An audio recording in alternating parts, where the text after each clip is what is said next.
Encore une fois, mesdames, mesdemoiselles, messieurs, bonjour. J'espère que vous vous portez très bien. Il m'a été donc posé la question de savoir ce que je pense réellement des guépissements au niveau d'Adjamé village. Qu'est-ce que j'en pense? Alors, il faut le dire que dans tout pays au monde, pour des besoins d'utilité publique, des infrastructures, c'est tout à fait normal que l'État parfois s'accapare donc des biens appartenant donc à des populations, à des particuliers. Mais ce qu'il faut faire dans cette situation, c'est de trouver un juste milieu pour pouvoir indemniser les victimes. Est-ce que ça a été fait du côté donc, de la Côte d'Ivoire? Je pense qu'il y a beaucoup de beaux griots autour de cette affaire et cela me met réellement mal à l'aise. Adjamé village, ça fait donc un siècle d'histoire et plus de 1500 destinées brisées. Regardez comment ils sont des délinquants, des voyous, ils ont porté gilet là. Tu vas dire que ce sont les bonnes personnes, ils viennent ramasser bois avec cailloux pour venir lancer sur les jeunes et briller. Il y a comment ils sont. A vu donc sa communauté dévastée par donc, des décisions gouvernementales récentes.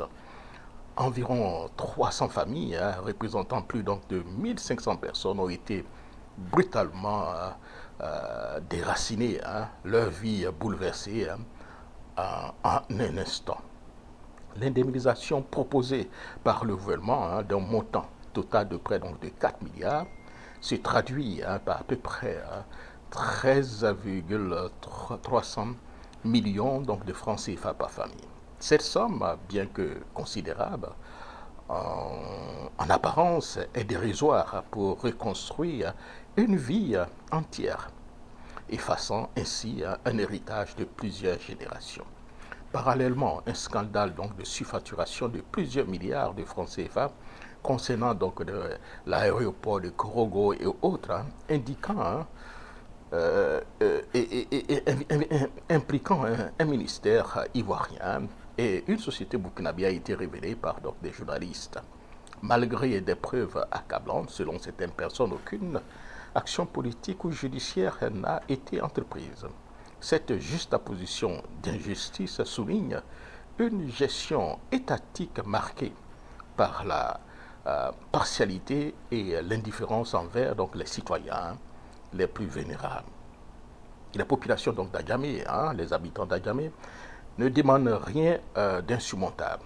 Ils souhaitaient simplement vivre paisiblement donc, dans leur village de leurs ancêtres. Cette tragédie soulève des questions cruciales.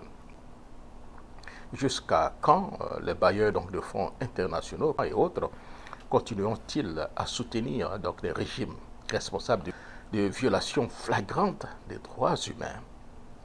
Ce qui arrive à Adjamé peut donc arriver à n'importe quel d'entre nous.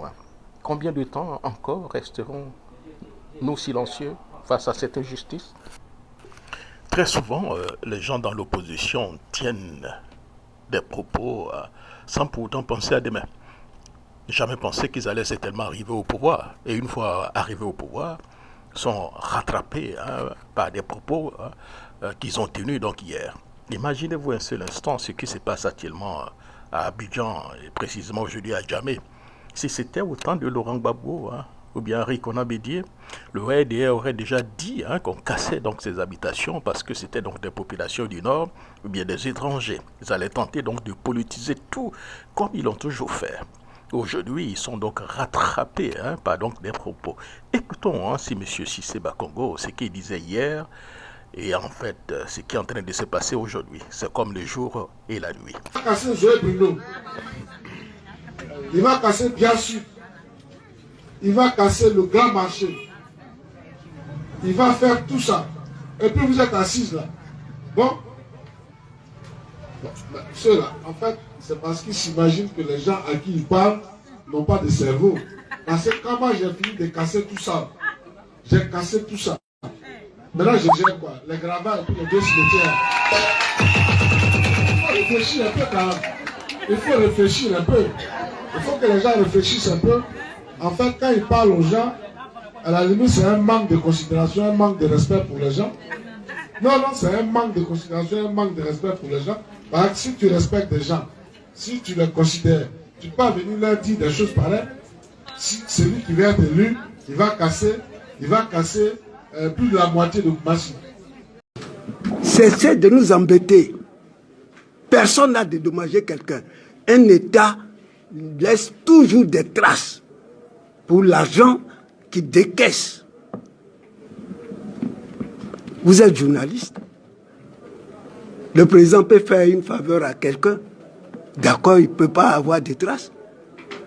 Mais dédommager un peuple pour telle chose, nous, on dit, nous n'avons rien reçu, nos parents n'ont rien reçu. Et je le dis très fort parce que je suis né avant que Abidjan ne soit développé. Et je sais de quoi je parle. Alors cessez cette histoire-là. Vous les journalistes, vous êtes cooptés pour dire la vérité aux gens. Alors, laissez les suspicions, les ceci, on dit on vous a dédommagé. Mais posez la question à l'État. Vous les avez dédommagés combien? Vous ne pouvez pas poser cette question. Et qui? À qui ils ont donné cet argent? Puisque nous, qui sommes héritiers, nous, on ne sait rien. Et c'est vous qui dites, oui, nous, on a demandé d'aller aux deux plateaux parce qu'on était condensés. Et c'est une extension, messieurs, c'est une extension. Nous avons demandé à l'État de nous permettre de nous étendre, parce qu'on est étouffés. Alors, cessez de raconter vos ragots là, on vous a dédommagé, celui-là s'élève, depuis au fouet, vous avez... Allez réveiller au fouet. Demandez-lui s'il a donné 5 francs à quelqu'un, partout où ils ont pris là, ils ont donné l'argent à qui? Alors, ne nous fatiguez pas. Hein? On vous a tout donné, on vous héberge, on vous fait tout. Mais vous voulez marcher sur nous. C'est quoi? On ne peut pas vivre tranquille. Alors arrêtez ça. Nous ne souhaiterons plus jamais entendre que vous les hébriers, on vous a dédommagé, on vous a donné vos parents qui sont là-bas, là, quand ils vont travailler, vous, on ne vous donne pas l'argent. Et nous, vous avez tout pris, on n'a rien dit. Voilà une lagune qui est là. C'était notre économie. C'était notre activité. On était des pêcheurs, des planteurs pêcheurs. Aujourd'hui, on peut pêcher. Pêche même, vous avez pris. Hébrier va sur la lagune, on le tue.